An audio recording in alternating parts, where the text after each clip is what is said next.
Hi, my little friends. It's Miss Jaylene, and welcome back to another story time. The book that we are reading today is called Carmela Full of Wishes by Matt de la Pena.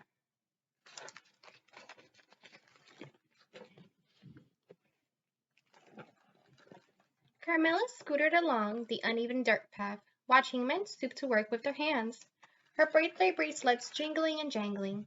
The thick greenhouse air smelled of marigolds and overturned earth and fresh manure. Carmela knew exactly when manure was, but she didn't want to think about that. Not today. Today she awoke to candles in her pancakes, and her mom sang, "Happy birthday to you," and told her, "Go on, mija, make a wish." But Carmela's wish had already come true. She was finally old enough to go with her big brother. Carmela followed as he cut back onto the streets of Freedom Boulevard, past a crowded bus stop and fenced-off repair shop, past the old folks' home where two hunched old women waved smiles, past the huge home improvement store where her dad used to stand around on weekend mornings waiting for work.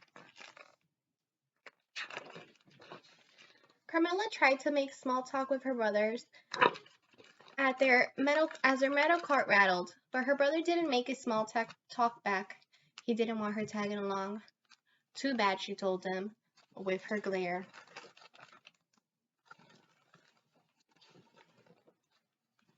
Just outside the laundromat, she picked a lone dandelion growing among the concrete weeds. She pulled a breath and leaned towards the fuzzy white bulb, but just before she could blow, her brother butted in. "Did you even make a wish?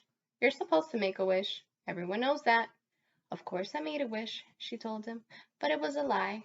Carmela didn't know. Carmela helped her brother sort colors one-handed, helped him load the washers one item at a time. While their clothes spun, her imagination turned, each new thought ushered in by a jingle of bracelets. Her brother found the sound annoying and shot her a dirty look. "Too bad," she told him, with a glare.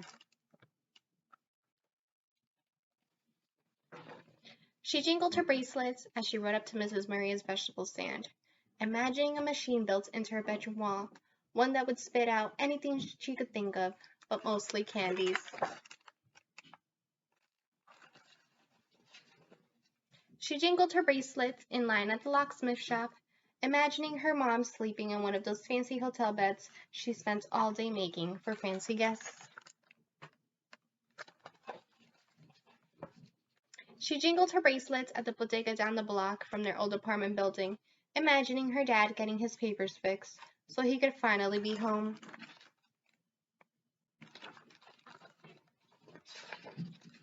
She jingled her bracelets outside the pharmacy, eyeing the shiny new bikes in the windows. Her brother stopped in his tracks. "Why do you have to be so annoying?" She thrummed her bracelets at him and said, "It's a free country."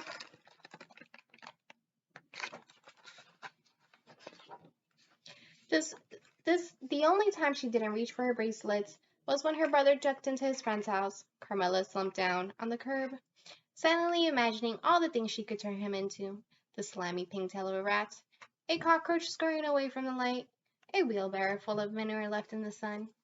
She stared down at the dandelion in her hand. It seemed so much more important now that she knew it was a place to put her wishes. But what if she made the wrong choice? Carmela tried to hop a curb on the long trip home, but her tire caught and her handlebars twisted and she went crashing to the concrete. "Don't cry, don't cry, don't cry."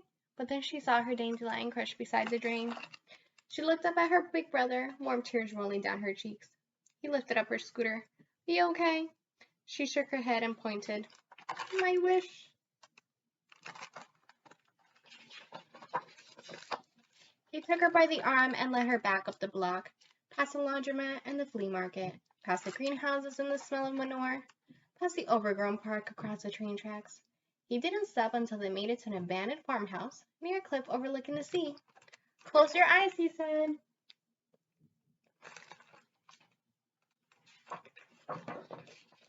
Carmela closed them. "Now make your wish," he said. Carmela listened to the ocean's hum in the distance.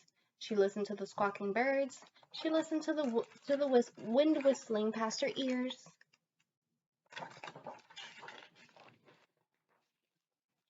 Then she opened her eyes. She saw hundreds of tiny white spores lifting into the air, floating out towards the far-off surf. The sky was full of wishes.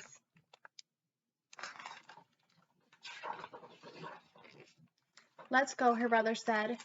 Don't you want to know my wish? She asked. He shook his head. If you tell me, it won't come true. She looked back one last time, then took off her bracelets and followed her brother home. The end. I hope you guys enjoyed this book. Bye, my little friends.